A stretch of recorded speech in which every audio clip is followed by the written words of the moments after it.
Welcome to the Deep Dive, your shortcut to being well-informed and discovering profound insights hidden right under our noses. Or beneath our feet, maybe. Exactly.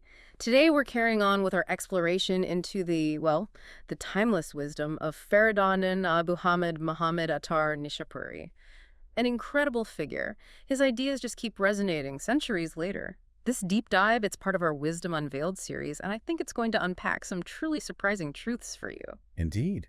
Attar's work, it's not just philosophy, is it? It's more like a profound guide. Helps us understand ourselves, the world around us, sometimes in completely new ways.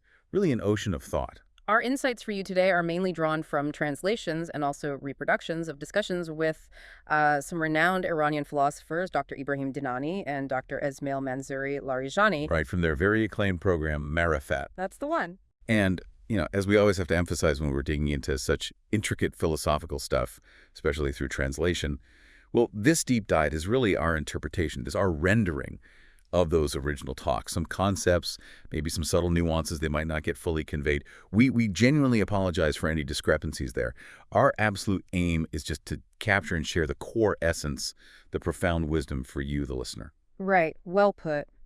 With that very much in mind, let's dive into one of Attar's most powerful and maybe unexpected starting points, his profound engagement with the earth itself. We find this particularly vividly in his Mizibatama, often translated as the Book of Affliction. And it's here that the seeker in the story doesn't just walk on the earth, but actually speaks with it, unlocking some, astonishing truths hidden right beneath our feet. It's quite a surprising conversation. It really is. So in Attar's story, the seeker, they're on a quest looking for ultimate understanding. And they approach the earth. They ask it, reveal your deepest secrets, your hidden wisdom. And the earth, amazingly, actually speaks back. What does it tell the seeker? Well, the earth introduces itself with this powerful, almost paradoxical statement. It says it's dough in the hand of eternal power, sort of raw, malleable material. But at the same time, it's the bearer of the secrets of nature. But then it shifts. It reveals this really poignant lament. A lament. From the earth, that's unexpected. What could the earth possibly complain about? It seems so, inanimate. It's deeply moving, actually. The earth talks about its immense suffering, Yeah. how it's overlooked, ignored, treated with, contempt. It describes how people bury their dead within it, discard their waste, basically just use it without any reverence. The earth feels dishonored, like this silent, suffering being. Wow, that's a stark image. Literally beneath our feet, taken for granted. But Attar shows it as this profound, almost sentient entity. There's a fascinating paradox here, isn't there? Seen as lowly, maybe even abused, yet it holds the very keys to existence. Precisely. And this is where the real insight emerges. The earth, in its lament, it tells the seeker, how can you find life from a dead heart? Become alive within me, that you may find a result. It's asserting that the very life the seeker is looking for isn't out there somewhere else. It's within the earth itself. And the key, the pathway to this hidden treasure, this true life, is to become alive within me. Become alive within me. This astonishing response, it immediately sends the seeker rushing back to his guide, the peer, for an interpretation. What does that mean? Right, a powerful command. So the peer then expands on this. What does Earth truly represent for us? What are the core virtues Attar wants us to learn from this surprising conversation? The peer reveals that Earth is, it's much more than just soil. It's the bearer of the world, embodying immense home. Which translates to profound forbearance or deep patience, and also kushkolki, a kind of beautiful good nature. But the pair stresses that the crucial condition, the key to understanding Earth's secrets, and really for finding true life within ourselves, is tamal. Tamal. Okay, that word comes up a lot. It's often translated just as contemplation, but I get the feeling there's a much deeper meaning Attar is pointing towards here. How should we understand it? You're absolutely right. It's far deeper than just, thinking or reflecting. Tamal implies this profound, deliberate consideration, thinking about the consequences of our actions. It's foresight, looking to the end of the matter. It's about engaging in, good thinking, future-oriented thinking, weighing the long-term outcomes before acting. It's not just pondering, it's proactive, wise deliberation. Okay, proactive deliberation. And how does the earth itself become the ultimate teacher of this tamal? Where do we see it? Think about winter. Just think about it. The earth shows tamal through its incredible endurance. It tolerates the biting cold, the heavy snow, the relentless rain, the violent storms. It lies dormant, seems lifeless maybe, just accepting all these harsh conditions. But the result of this immense tolerance, this deep patience, this tamol, This spring. is the vibrant, bursting life of spring. The blossoms, the fruits, the sheer abundance that emerges from within it if the earth didn't endure winter with that patience. That beauty, that life wouldn't happen. Exactly, it wouldn't come forth. So the hidden life the seeker is looking for, the very essence of flourishing, it springs from Earth's capacity for tamol and home. Patience and foresight. What's the profound implication here for us, for you listening? What's the critical takeaway? The profound insight is really that our deepest growth, our personal spring, often emerges from our ability to endure the winters of life, but endure them with patience and foresight. It's not about immediate gratification or just reacting instantly. It's about cultivating that hidden strength you find in deliberate long-term thinking and a deep capacity for forbearance. And Attar applies this directly to human nature. Humans, he says, much like the earth, are composed of elements fire, wind, water, earth itself. Right. Fire represents our anger, wind, our destructive passions. If we let these elements just consume us, well, we cause immense devastating destruction to ourselves and to others. So if we have these powerful, potentially destructive elements inside us, that inner fire, that inner storm, Yeah. how do we temper them? How do we find that balance? Like the earth finds its balance to bring forth spring. That's exactly where we learn from Earth's virtues, by embracing the qualities of Earth itself. Tavasu, humility. Humility, okay. Home forbearance, patience, and tamol, that deep, consequence-aware contemplation we talked about. These virtues, they act like anchors. They allow us to calm the internal fire of anger, to quiet the storm of destructive desires, and ultimately achieve a state of inner balance. This balance, Attar calls it atadal, is absolutely crucial for our flourishing. Detail balance. Yes. And tamol is truly about good thinking. Thinking that looks ahead weighs the long-term impact of our impulses. It means consciously choosing not to give in to that immediate fiery surge of anger or that destructive urge. So instead of reacting impulsively and, potentially burning everything down with rage, tamol leads to growth, to those flowers, tulips, and fruits in our character, rather than just scorched earth. Precisely. Attar emphasizes that the greatest responsibility we have in existence, our fundamental purpose, is simply being human. That's the job. And to fulfill this profound responsibility, we have to understand our own complex human nature. That means recognizing our inherent capacities for both immense good and, frankly, equally immense destructive forces. And a crucial part of that understanding is grasping just how vast and destructive the power of our own uncontrolled anger and desires really is. It's not just a minor thing, a passing mood. Oh, it's something far, far more potent than any physical fire or storm you can imagine. A physical fire might burn a harvest, maybe a forest, yes. But human anger, when it's unleashed without the guidance of tamol, Attar warns it can literally burn the world.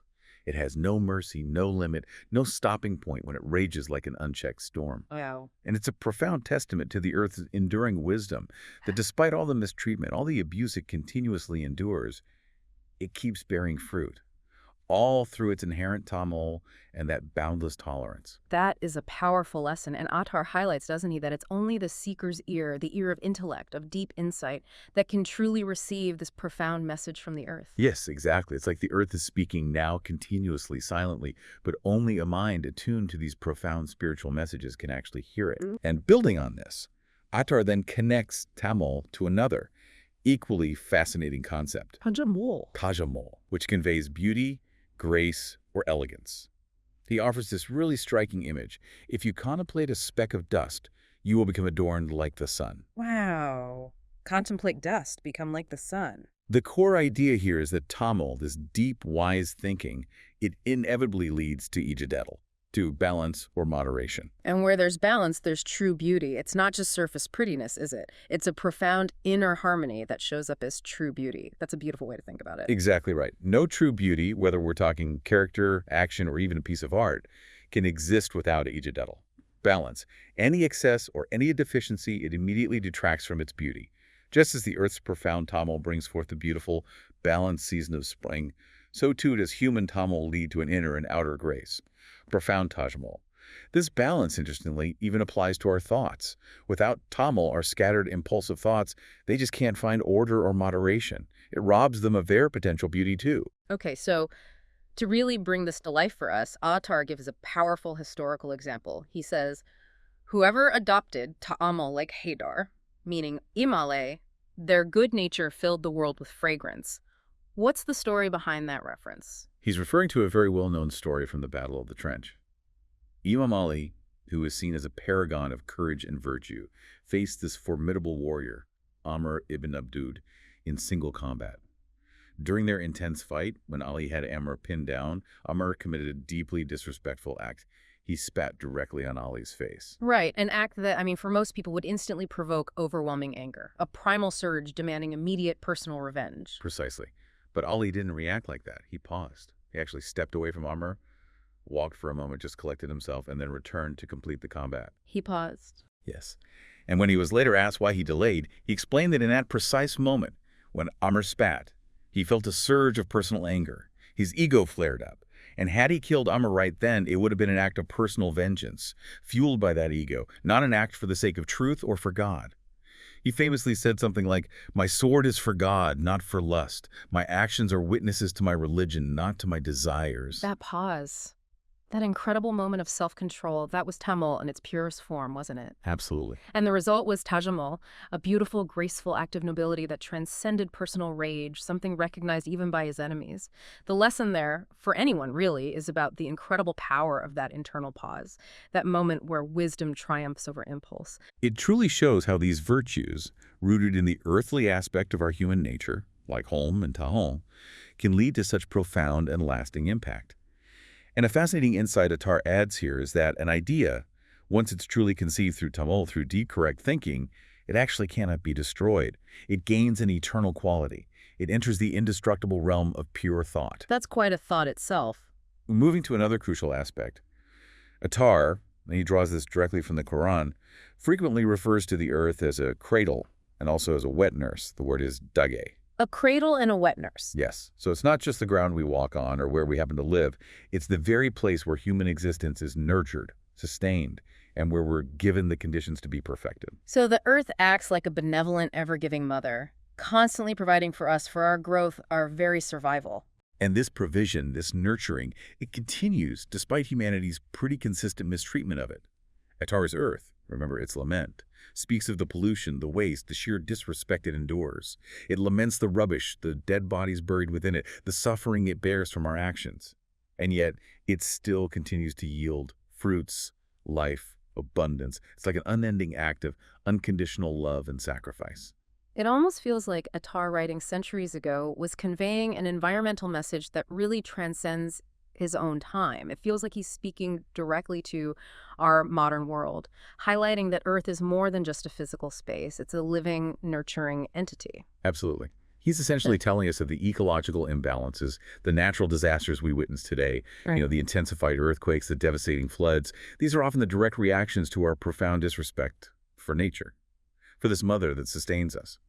Attar, with incredible foresight, seemed to envision the kind of depth of technological waste and pollution we inflict today, and he's reminding us of our fundamental responsibility. So the ultimate overarching message Attar wants us to grasp is one of profound reverence, profound respect for this nurturing entity. It's about not polluting it, about truly contemplating its generosity, and recognizing our sacred duty to preserve this carpet of the divine throne, as it's sometimes called. Yes. To truly listen to Earth's complaints, as Attar imagined them, and to act as a faithful child towards this most generous mother. So what Attar reveals through this simple yet incredibly profound figure of Earth is a powerful spiritual path. It's a journey that calls us into humility, into boundless forbearance, and into deep transformative contemplation. He shows us how cultivating these very qualities within ourselves can lead to innate, to balance, and ultimately to tajammul, to true and lasting beauty in our lives. It's really a fundamental call to understand our human responsibility within the grand cosmic order. It's an incredibly powerful reminder, isn't it, that the wisdom we seek might not be found in some grand, distant revelation, but rather in the most humble, the most overlooked aspects of our existence, right here beneath our feet. If only we learn to truly cultivate Tahammul, to learn from Earth's enduring patience and its constant unconditional yielding of goodness. So given that Attar points us to these fundamental virtues rooted in our very connection to the Earth, we'd like to invite you, the listener, to maybe consider this for yourself. What small, consistent inner practice of maybe just deeply contemplating consequences before acting or cultivating home, that patience and forbearance, even in minor frustrations, what small practice could you explore? Perhaps just for today or maybe this week. How might that inner discipline, that internal pause we talked about, actually lead to more outer grace, more inner balance in your life? Yeah, and how might embracing these earthly virtues bring more anidatal, more balance, and more tajamol, more beauty, not only into your inner world, but also into your interactions with the world around you, truly honoring that Mother Earth within you and also all around you. Just something to ponder as you continue your own journey of discovery. Thank you so much for joining us for this deep dive into Attar's incredible wisdom. Keep exploring those big questions. Keep looking within. And we'll continue the journey together soon on the deep dive.